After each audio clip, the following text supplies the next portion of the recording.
Andy, and Chris, if anyone, as she's on it too, she helps out. So that's it. So thank you very much, and I look forward to this being a real successful event this year. Thank you, Tim. Oh, I'm sorry, I forgot something very important. Okay. I haven't had it on my list. I have a sign-up sheet for the day of the event for members to help do various items. I'll have it at every meeting, just drop by and take a look at it. There's items like 3 to 5, help set up the room, greeter at the door, 50/50 seller, raffle monitor, and then at the end of the day, help clean up and tear down. So it's only 2 or 3 hours of the event, so you still have time to spend with your family and friends as well. So thank you. I did say raffle items, yeah. Yep. Yeah, bring raffle items anytime to any club member, any committee member, and we'll have that for you. And we'll be putting together a list online of Google Doc item to keep track of all those items. So thank you. All right, thank you. So yeah, what's the date again? October 23rd. Okay. Also in October, we have the Rotary Leadership Institute, and anyone who's interested in networking beyond the club or learning a little bit more about what Rotary is or how Rotary works should consider spending a Saturday at Central Penn Business College on October 4th to just enhance your experience with Rotary. That's what I have found it to do. Any other announcements? Diana?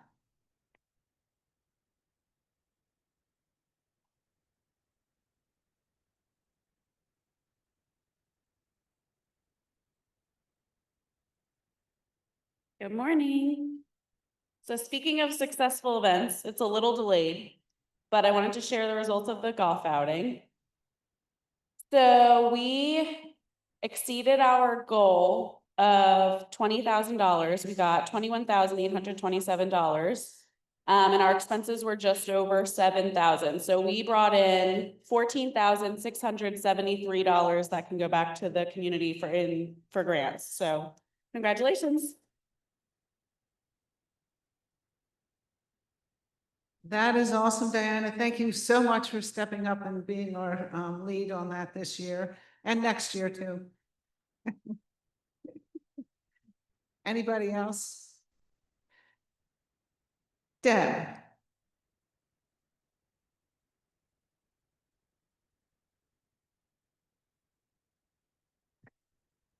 This is your friendly membership moment reminder. This past week, when I was on my computer, you know how those little pop-ups come through and they ask you questions about how you're doing? Well, one popped up and it said, if you're answering yes to these 5 questions, you're doing better than most. So, are you eating healthy fruits and vegetables? We have healthy fruit and other things to eat. Are you staying hydrated? We have plenty of liquids here at Rotary. Are you staying physically active? I think when we volunteer, we stay physically active. Are you stimulating your brain? I think our speakers every week stimulate our brain. Are you staying connected to people? This definitely is a place that we can connect to people. So think about your friends that might need to have those 5 healthy habits and invite them to come and visit Rotary. Very good.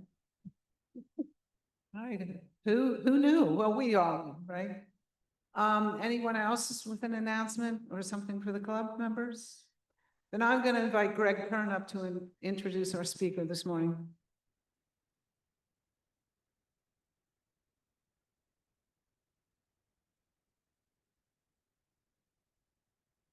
Good morning again, everyone.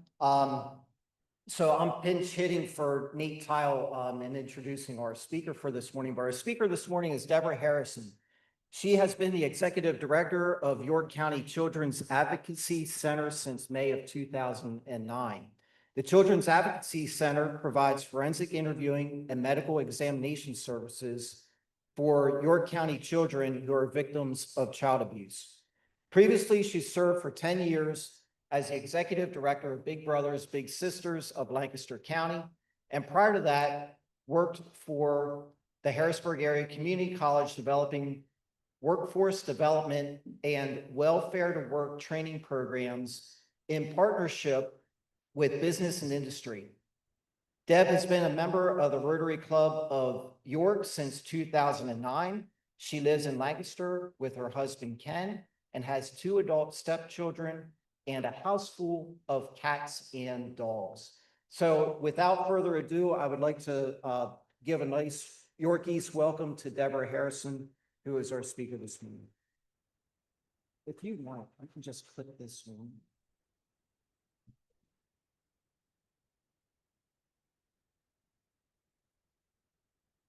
Okay. One more time. Missed the clip. There we go. Can you hear me okay? No? Okay, can you hear me okay now? I don't hear much.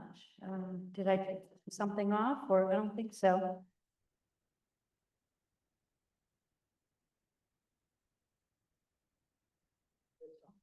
Okay, how about now? We'll just keep trying.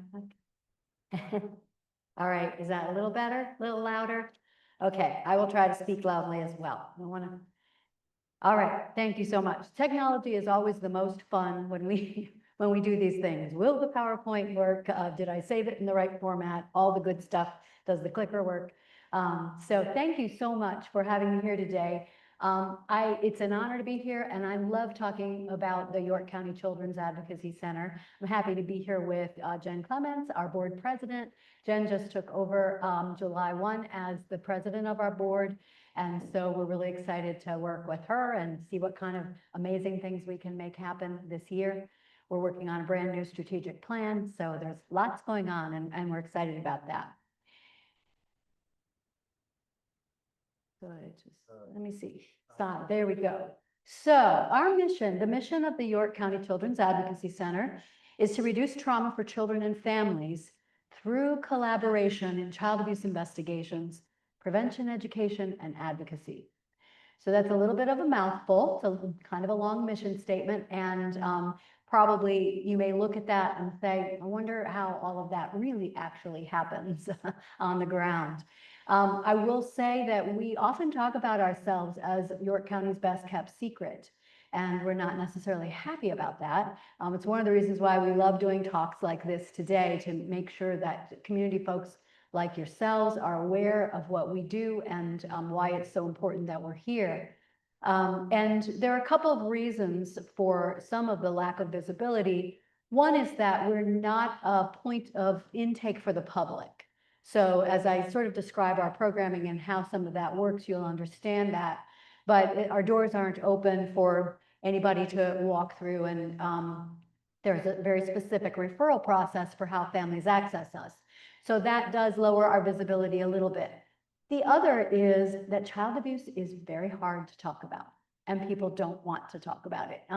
We learn that often in terms of when I'm out at a community fair. I'll often describe that. People will walk up to our table and turn around and walk away when they realize that that's the issue. We understand that it's hard to talk about, but there's a lot of inspiring things happening in our community, and we'll talk about some of that. There's a lot to celebrate about the ways that we can respond and make a difference and address this issue as community leaders and people that care. And the other piece of that is that when you have an issue that's tough to talk about, or something that tends to be swept under the rug, how do you respond to that? How do you end it? You bring it out into the light of day, you talk about it, you find ways to address it. And if children can be courageous in dealing with this issue, we can be courageous as community members in helping them respond and creating an environment where they can survive and thrive. So children are very resilient if we provide them the right resources. So talking a little bit about how this works. First of all, a history of CAC. So you probably can't see that diagram very well there, but just the squiggly little lines on the would be your left, I think. starting with, as an example, if someone makes a report of child abuse, there are a couple of different things that need to happen and a couple of different questions. And there are lots and lots of hands that need to be sort of in the pie, so to speak, to address that issue and figure out what has happened. So Children and Youth Child Protective Services needs to carry out an investigation if that alleged perpetrator is in a caregiving role. That's a kind of a very general way to describe it. It's certainly more complicated than that in the law. But if they are responsible for the health and well-being of that child, a parent, step-parent, someone who lives in the home and babysits part of the time or has access to those children. So Children and Youth would be involved because Children and Youth, their role is to ask the question, is this child safe in their home? On the law enforcement side, there's a second investigation happening. They're asking a question, was a crime committed against this child? And so you've got two different parties figuring out two different things, a little different purpose, their focus is a little different, but everybody needs information and an account from this child. You also have medical personnel who may be involved. If there's an injury or if it's sexual abuse and an exam needs to happen, you have medical personnel trying to figure out what's happening. They need information from the child. A lot of times, so we talk about the before times, before children's advocacy centers and that sort of squiggly little lines where you see people heading all these different directions.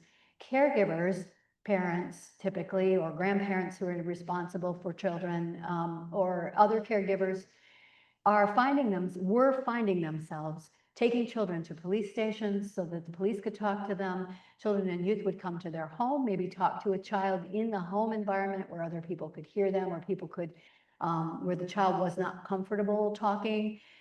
Medical personnel would then interview them at a hospital. Lots and lots of people, all with the best of intentions, needing to do their jobs and try to carry out their piece of the investigation.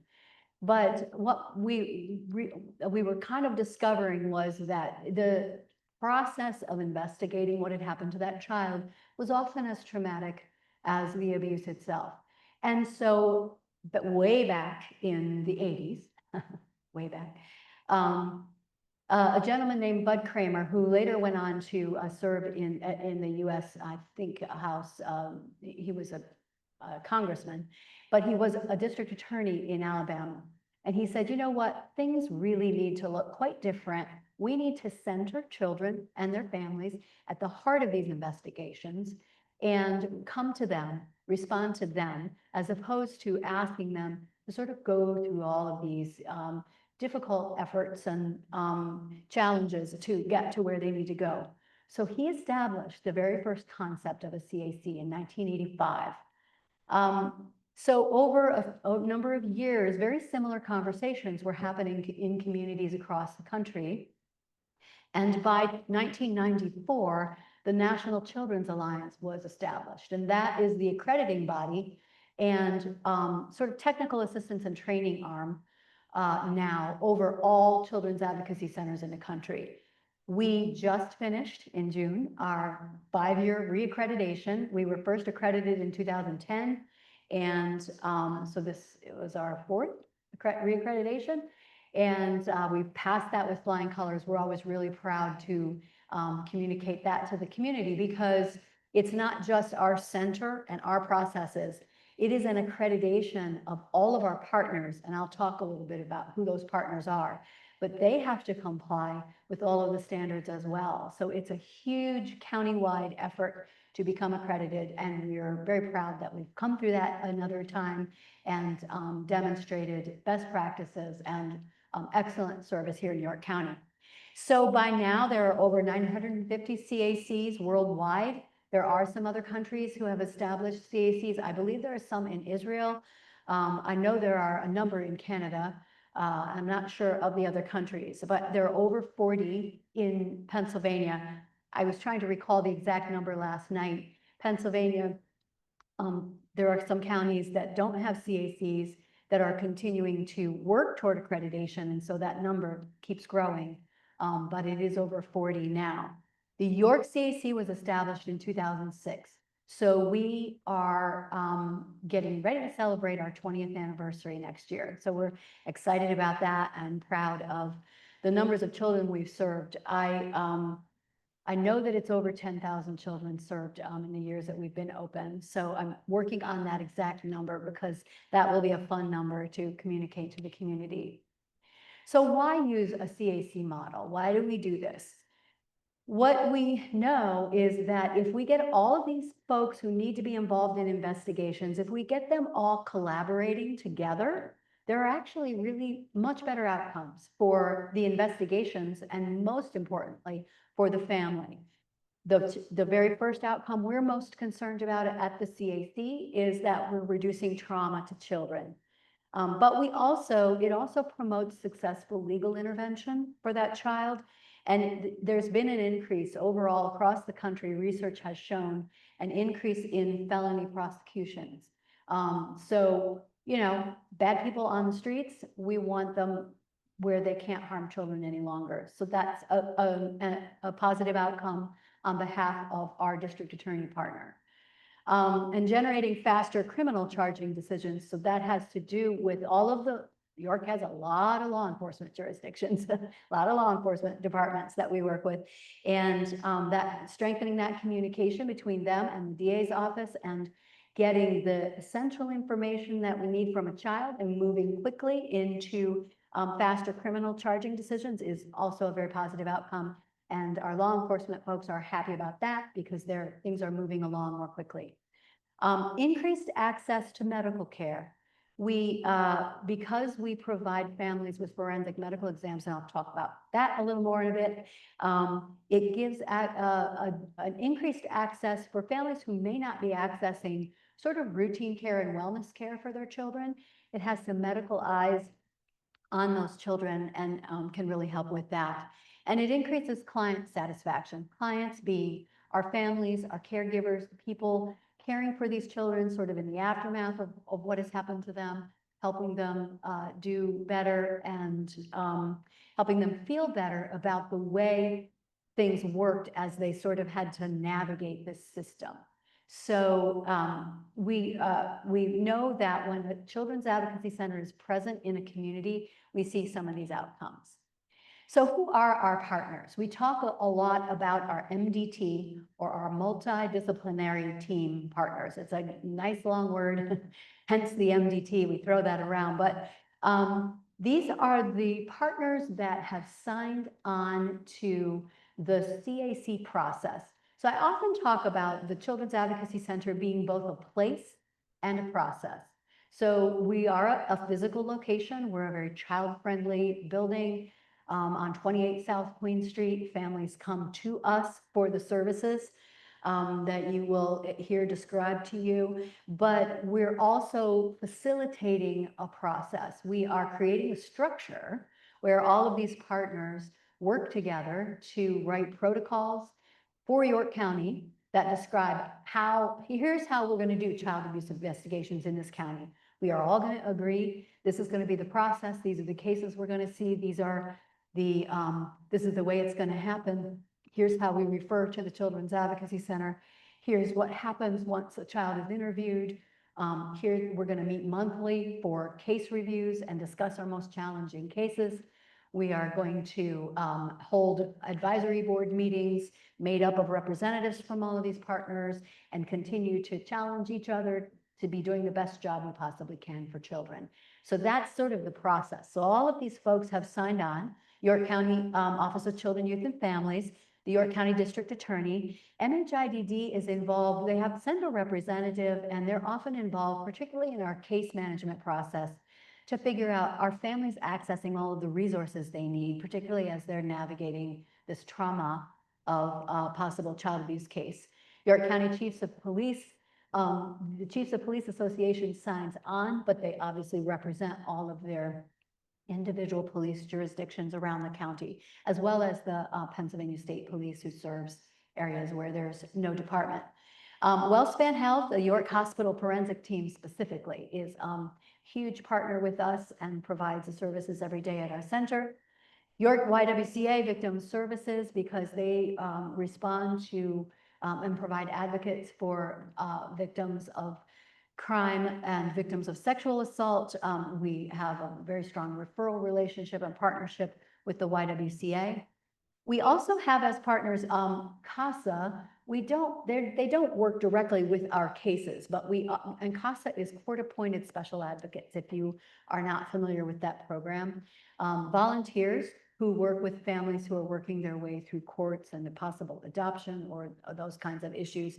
And we often see the same clientele. So it's helpful for us to have conversations and make sure our protocols sort of work well together. And same with guardians ad litem who may be acting on behalf of children who are court involved. And then we have multiple mental health partners. I will say specifically, the mental health partners that are signed on to our protocols are, we have linkage agreements with them where they agree to respond to, try to have as rapid a response as possible to our families. And they are specifically vetted according to our accreditation standards because they need to be certified in therapy programming and modalities that actually are proven, research-based and proven to be effective in responding to children with experiencing trauma.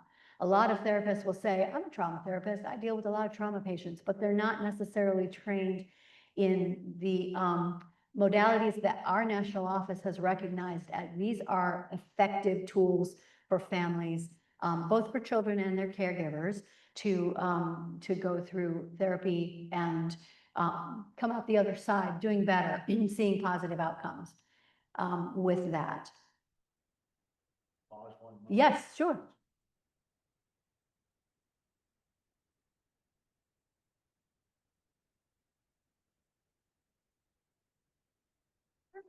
Better or worse?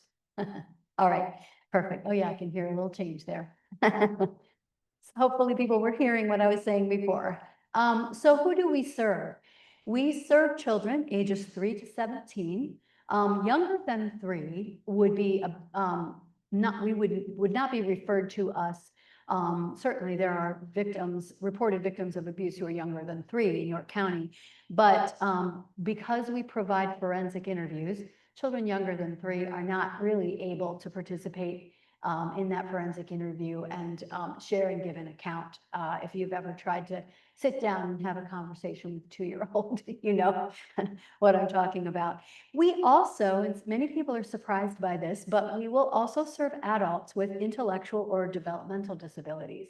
One of the reasons for that is that our interviewers are highly trained to shape their interview around the developmental stage of the child that they're talking to, or in this case, they're skilled in assessing a developmental level. So if an adult is functioning at a 12-year-old level or functioning sometimes even younger, an 8-year-old level, just as an example, they are able to shape that interview appropriately to gather information from that adult. So that we don't do many of those a year, just a small handful, but we are available to do that. The district attorney makes that decision and will refer them to us if they feel that that's helpful. And sometimes mental health diagnoses as well. That's often very young adult victims in their early 20s who may be highly traumatized by what has happened to them. And the assessment is, again, rather than having them be interviewed at the courthouse or go to a police station, they may do much better at our center and kind of the comforts of our center and our advocates and the supportive services that we provide. So who do we see? The type of cases, this is written into that protocol that I mentioned. We all worked together to say which cases are going to come to the Children's Advocacy Center. There are several thousand reports made a year. We don't see all of those families or children. Those reports are reviewed and assessed for against kind of this criteria, and if it doesn't meet one of these cases or criteria, we won't see them. An example might be a referral of neglect. It would be very difficult to interview a child about neglect, particularly if it's ongoing and they don't necessarily, there's not a discrete event to kind of talk about. children and youth would typically be handling neglect cases or a physical abuse, a case that is reported as physical abuse. And I never like to use the word minor, but it's always difficult to know what language to attach to this. But, someone might have slapped a child, but it's not rising to a level of the cases that we would see. So sexual abuse referrals, all 100% of those are typically referred to us, and that may include internet crimes. So that might be online solicitation of a child or sharing sexual images of a child. So those cases would fall under that as well in terms of sexual abuse.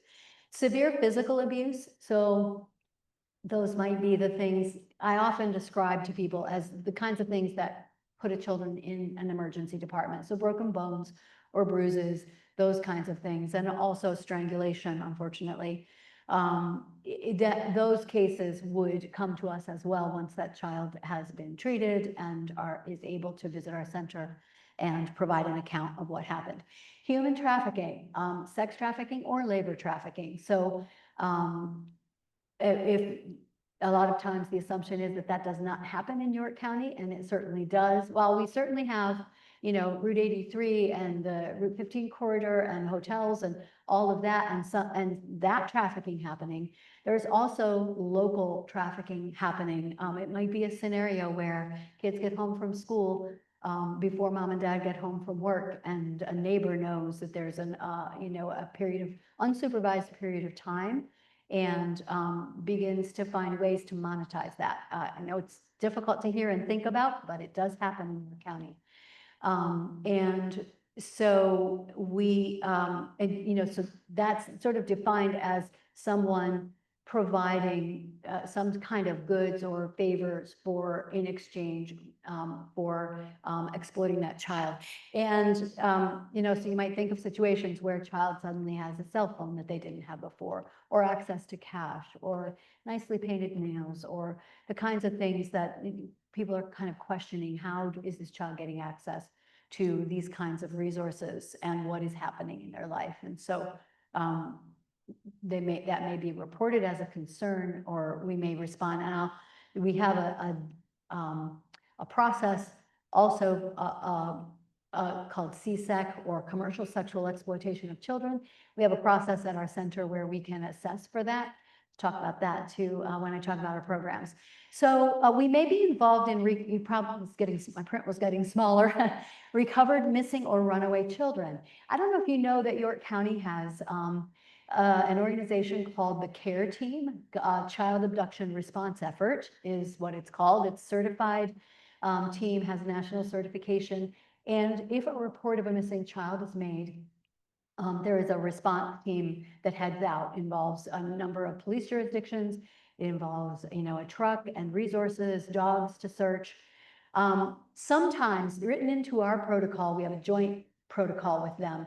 If a child is recovered and there's concern about why they disappeared in the first place, or concern about caregivers, or any concern about that situation, usually it's quite clear. A child, maybe they have special needs and they wandered away, or situations like that. But if there's any concern, they may be brought to the Children's Advocacy Center prior to reunification with the caregiver, just to be interviewed to see what has happened. Or if there's concerns about what may have happened to them while they were on the run, or while they were missing, they may come to us for an interview. Another category is witness to violence. So a child may be a witness to a homicide or to domestic violence in their home. So we would interview them as witnesses to that, not as victims of the crime, but as witnesses to that. Drug endangerment, there may be children at times get access to drugs in a home, and so then they would be interviewed about what may have occurred in those circumstances. And then others, as requested by a multidisciplinary team, they may reach out to us and say, hey, we wonder if you can talk with this child. So just to be aware of the referral process, I mentioned at the start that we are not a place of intake for the public. So all of our cases, when a report of abuse is made, typically the child line, although people could call their police department or children and youth directly, but typically that report would be made to Childline. And I would say there are two kinds of reporters. One is a mandated reporter, so all the people you might think of, therapists, coaches, teachers, people working with youth serving programs, people who are compelled by law to report any concern that they see. So they are making those reports to Childline. But there are also permissive reporters, and any one of you in this room, no matter what your job is, could be a permissive reporter in a situation where you have a concern about a child and you feel that you should make a report or make sure somebody gets eyes on that child. I would say a couple things about reporting. One is that word reporting is very important.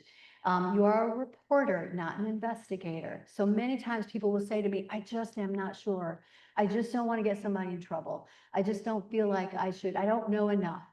And our response is, go ahead and report it.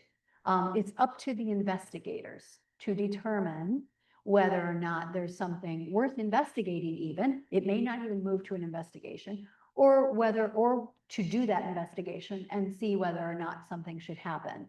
So that kind of takes the burden off that stress of should I or shouldn't I report. You may be the only person who has eyes on a child in a particular circumstance, or the only person who's seeing something. You can make that as a permissive reporter if you're not mandated by law, by your job, by nature of your job, I should say, you are able to make that report anonymously as a permissive reporter.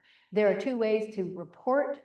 You can set up a portal online, but you do have to set up an account, or you can just call Childline and make that report to them. But once those reports are made, they're funneled immediately back down to the county. Children and Youth and the DA's office are reviewing those and funneling those out to us as they determine that an interview should happen with this child. So that's the next step that happens. So our program, so what we do, the Children's Advocacy Center kind of sits at the heart of all of this other work that all of our partners need to do.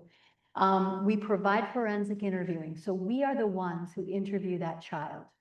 We are the ones, I have 3 interviewers on my staff. They are amazing at what they do and very talented. They're trained and certified, and they continue to take training. They're trained to interview children who are nonverbal and maybe use assistive devices. They're trained to work with an interpreter if the child speaks a different language than them, and or maybe deaf or hard of hearing and need a sign language interpreter. They are trained to work with all age levels and respond to many, many different scenarios. And I'm so impressed with what they do. I can't do what they do, and I'm impressed with them every day. And they know it. I mentioned those CSEC evaluations. So our interviewers can also do an evaluation that is not a formal interview. That evaluation is just, does it seem like this child may be being trafficked? And I will say, teenagers who may be at risk for trafficking may not be likely to tell you that or even recognize it as that. So that's why we do these assessments and see if we can find some sort of side angle ways in to connect with that child and maybe intervene in a less than formal criminal investigation way, because they're not sort of willing to give up their trafficker if they perceive their trafficker as a boyfriend or someone who's giving them gifts, or in some way it's benefiting them. They may not be likely to give them up. So we are always trying to find different ways to intervene with those youth and help them understand what is actually happening to them. While families are present on site with us, the child is being interviewed by our interviewers. And I mentioned that team, those partners, law enforcement and children and youth are present observing that interview. So they aren't conducting their own interviews. They are observing ours. There's one interview. It is recorded and it's entered into evidence as part of the criminal investigation. So while that process is happening, the caregivers are meeting with our family advocates, and our family advocates provide them with all kinds of resources to help them understand what's happening, help get them access to therapy, do all of that. They may also have a forensic medical exam on site with us. with that York WellSpan forensic team, if it was 5 days of contact with a known perpetrator, child will go to the hospital. There's opportunity for evidence collection and the child would be treated. But often children are disclosing many months down the road, sometimes even years, about what happened to them. They're understanding what happened to them, or they share some information that no one heard them share before, and people start to put together what may have happened to them. We still will offer a medical exam, and it really kind of functions as a wellness exam. Those nurses are fabulous with working with the children, and they we perceive these exams as very negative and scary. Our nurses are amazing, and they are not scary with children. They won't proceed if a child does not want the exam, or they won't continue if partway through the exam the child wants to end the exam. They respond immediately to what the child is requesting, because part of sexual abuse is that the child didn't have a say in what happened to them. So during that exam, we want them to have a say. But our nurses are doing non-emergent exams at our center. We have a lovely little exam room, and I will tell you, they are very therapeutic. It's incredibly therapeutic for children to know that their bodies are okay, and it's therapeutic for their caregivers as well. Families leave our medical exam room usually smiling and feeling relieved about that service. We're very proud of our prevention program. We started that in 2018, and my prevention coordinator just sent me statistics.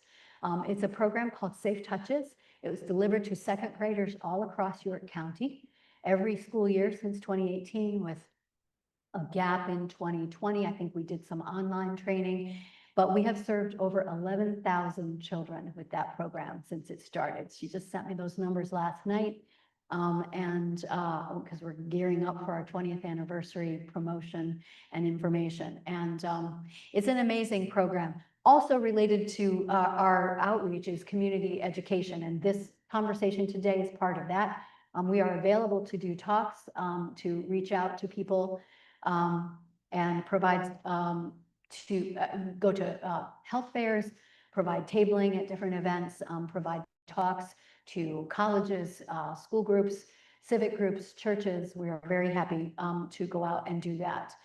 And then our multidisciplinary team coordination I mentioned. So we're facilitating our team. We're working on those protocols. We're hosting a case review every month. And we host our countywide training several times a year to continue to develop skill levels and knowledge base for all of the detectives, children and youth workers, and everyone who's responding to cases in York County. So, ways to help. I always like to let people know if there are ways that you are interested in helping us with our mission. Certainly fundraising and our committees. You all know you had a fantastic, successful golf outing. Congratulations. We just did our first golf outing. Years ago, we did a mini golf event here at Heritage Hills. We stopped that in 2019. We held an actual golf outing last year, and we hold an annual wine dinner. We're also really working with our strategic plan that I mentioned on expanding donor opportunities. I will say the York CAC is definitely underfunded related to donor gifts. We receive many grants. We've done a great job with grant funding. We have some fee for service, but we are really working on that donor side. That's linked to that being the best kept secret. Community presentations, I mentioned that. Board of directors, we're actively recruiting up to 4 new board members. Specifically looking for a CPA right now. It's people with HR experience, people with sales who are comfortable making those asks and helping with fundraising. Someone in education would be great, and people with marketing as well. So those are some of the categories that we're actively seeking right now. Jen would be very happy to connect with you back there, or myself, if you are interested or you know someone who might be. I do have cards and brochures with me today as well. And then put the PA Childline number in your phone and have it as a resource, and be willing to reach out on behalf of a child if you recognize it or see a concern. So I think I'm getting close to expiring my time. So I'm very happy to answer any questions. I think we have time for questions. Yes, sir. How many cases That is a great question. That should have been on my presentation. In 2019, we saw our highest year. We were around 800 cases. In 2020, not surprisingly, things really dropped. People were not reporting because children weren't in front of people. And so for the last and we've slowly climbed a little bit. For the last 5 years, we've seen around 600 cases a year. And so we've kind of settled into that number. So again, cases are being reviewed before they get to us to determine whether or not they should come to us. Yes? About 60 to 70% of our funding is grants. Fortunately, we have some local grant funding, a big chunk of state grant funding through the Pennsylvania Commission on Crime and Delinquency. And then we do get some federal funding, the Victims of Crime Act funding, which is not tax dollars. It's actually fines that are levied on major corporations. That fund has been decimated, so we're a little worried about that. Anyone who's working in victim services right now is very, very worried about that. It's not that corporations aren't committing crime, it's that fines are not being levied and collected right now. So that fund is depleted very quickly. But yes, we do, then let me see. Fee for service is about 20%. We have a fee for service agreement with children and youth. So the cases that they're involved with, and then donors and fundraisers is the remainder. Thank you. Any other questions? Thank you so much. I really appreciate the opportunity. It's been great to be with you today. And thank you for being willing to hear about a topic that is challenging. And like I say, children are very resilient. We're grateful that we can be here for them, and we appreciate community support to help us be there for them. Thank you.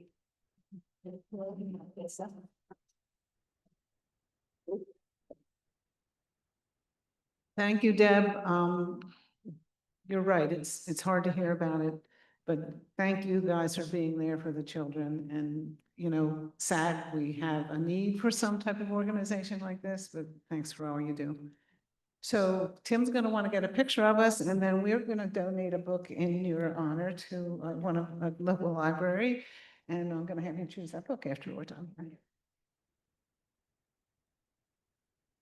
Okay, thank you. So another round of applause for Deb.